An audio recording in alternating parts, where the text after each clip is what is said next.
ሰላም ጤና ይስጥልን ውድ የረመጥ ሚዲያ ቤተሰቦች እንደምን አላችሁ? ይህ ረመጥ ሚዲያ ነው። የሰዓቱን አበይት ወሬዎች ይዘንላችሁ ቀርበናል። በቅድሚያም አርዕስተ ወሬዎቹን ወደ እናንተ እናደርሳለን።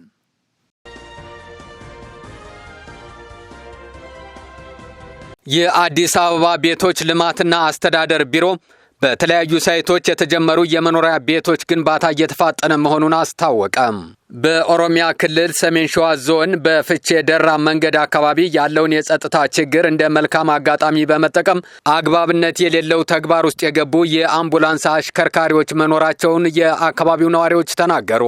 የአፍሪካ ህብረት ባካሄደው ዘመቻ ከ30 በላይ የአልሻባብ ተዋጊዎችን መግደሉን አስታወቀ።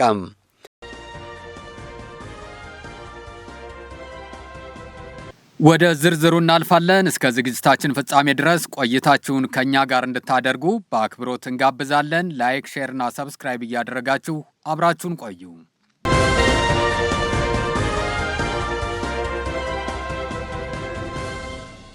በኦሮሚያ ክልል ሰሜን ሸዋ ዞን በፍቼ ደራ መንገድ አካባቢ ያለውን የጸጥታ ችግር እንደ መልካም አጋጣሚ በመጠቀም አግባብነት የሌለው ተግባር ውስጥ የገቡ የአምቡላንስ አሽከርካሪዎች መኖራቸውን የአካባቢው ነዋሪዎች ተናገሩ።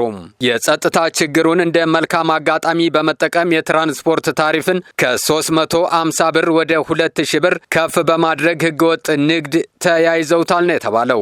የአካባቢው ተጓዥ እንዳጋለጡት በተለይ በደራ ወረዳ የሚገኙ የመንግስት አምቡላንሶች የሕክምና ሙያ ስነ ምግባርና ሰብአዊነትን ወደ ጎን በመተው ድርብ ሚና እየተጫወቱ ነው ያሉ ሲሆን አምቡላንሶቹ ምጥ የያዛቸው ወላጆች ወደ ፍቼ ሆስፒታል በሚወስዱበት ወቅት በደላሎች አማካይነት ሌሎች ተጓዥ እያሳፈሩ ለአንድ ሰው 2000 ብር በማስከፈል ላይ ናቸው። ይህ ድርጊት ለህይወት አድን ስራ የተመደበን የመንግስት ንብረት ለግል ጥቅም መዋል ብቻ ሳይሆን በሞትና በህይወት መካከል ያሉ ታካሚዎችን ህይወት አደጋ ላይ የሚጥል የሞራል ዝቅጠት መሆኑን ታዛቢዎቹ ገልጸዋል። ምንጮች እንዳጋለጡት ከፍቼ ወደ ደራ የሚወስደው መንገድ ለረጅም ዓመታት ተዘግቷል።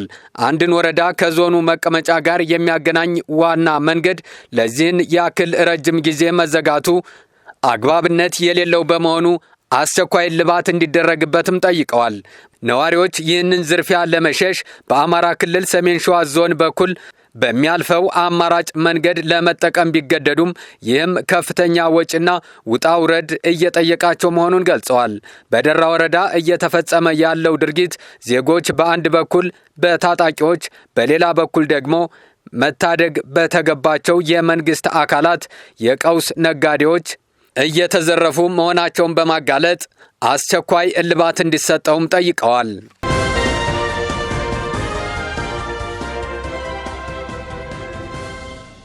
የአፍሪካ ህብረት ባካሄደው ዘመቻ ከ30 በላይ የአልሻባብ ተዋጊዎችን መግደሉን አስታወቀ። የአፍሪካ ህብረት በደቡብ ሶማሊያ ሐሙስ ዕለት ባካሄደው ወታደራዊ ዘመቻ ከ30 በላይ የአልሻባብ ተዋጊዎችን ገድያለሁ ብሏል። በታችኛው ሸበሌ ክልል የተካሄደው ወታደራዊ ዘመቻ በአየር ኃይል የታገዘ እንደነበር የገለጸው ህብረቱም የሶማሊያ ጦርና የአፍሪካ ህብረት ወታደሮች በጋራ መሳተፋቸውንም ገልጿል። አፍሪካ ህብረት ባወጣው መግለጫ በቅርቡ ከጌንደርሼና ጂሊብ ማርካ የባህር ዳርቻ አካባቢዎች ተገፍተው እንዲወጡ የተደረጉ ታጣቂዎች በወታደሮቹ ላይ ጥቃት መክፈታቸውን ተከትሎ እርምጃ መውሰዱን ተናግሯል። በምድርና በአየር ጥምረት በተፈጸመ ዘመቻ ከ30 በላይ የአልሻባብ ወታደሮች ሲገደሉ በርካቶች ደግሞ ቆስለዋል ብሏል። በዘመቻው የሶማሊያ መከላከያ ወታደሮች፣ የአፍሪካ ህብረት የሶማሊያ ድጋፍና ማረጋጋት ተልዕኮ አውሶም፣ የቀጠናዊና ዓለም አቀፍ አጋሮች እንዲሁም የኡጋንዳ ጦር ተሳትፈዋል። አፍሪካ ህብረት አክሎም ለጸጥታ አካላትና ለሰላማዊ ዜጎች ስጋት የሆኑትን ለማስወገድ ፈጣን እርምጃ መውሰዱን ገልጾ ተልዕኮው ሰላማዊ ዜጎችን መከላከልና የሰላማዊ ድጋፍ ደህንነቱ በተጠበቀ መንገድ እንዲደርስ ለማድረግ ቁርጠኛ መሆኑንም አስታውቋል። አልሻባብ የሶማሊያ መንግስትን ከ2 አስርተ ዓመታት በላይ ሲዋጋ የነበረ ሲሆን አፍሪካ ህብረት ወሰድኩት ባለው እርምጃ ላይ ያለው ነገር የለም። የአፍሪካ ህብረት የአልሻባብን እንቅስቃሴ ለመገደብና በሶማሊያ ዘላቂ ሰላም፣ መረጋጋትና ደህንነት እንዲኖር ለማድረግ በጋራ የሚሰራቸውን ስራዎች እንደሚቀጥልም ገልጿል።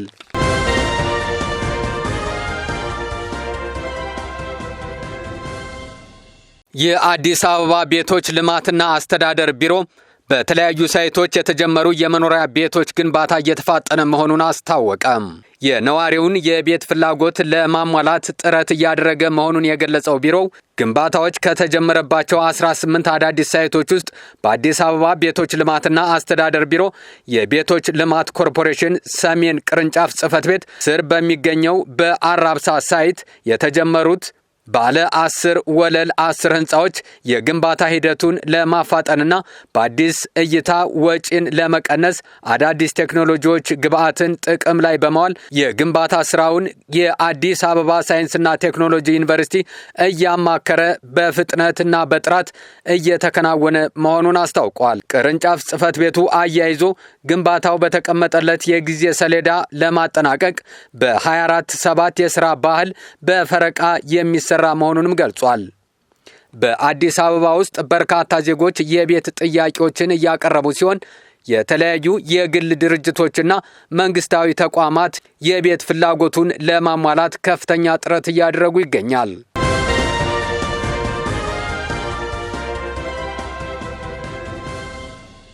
ለሰዓቱ የነበሩን መረጃዎች እነዚህ ነበሩ። ላይክ፣ ሼር እና ሰብስክራይብ እያደረጋችሁ ቤተሰብ እንድትሆኑ በአክብሮት እንጠይቃለን። አብራችሁን ስለቆያችሁ ከልብ እናመሰግናለን። ጤና ይስጥልን።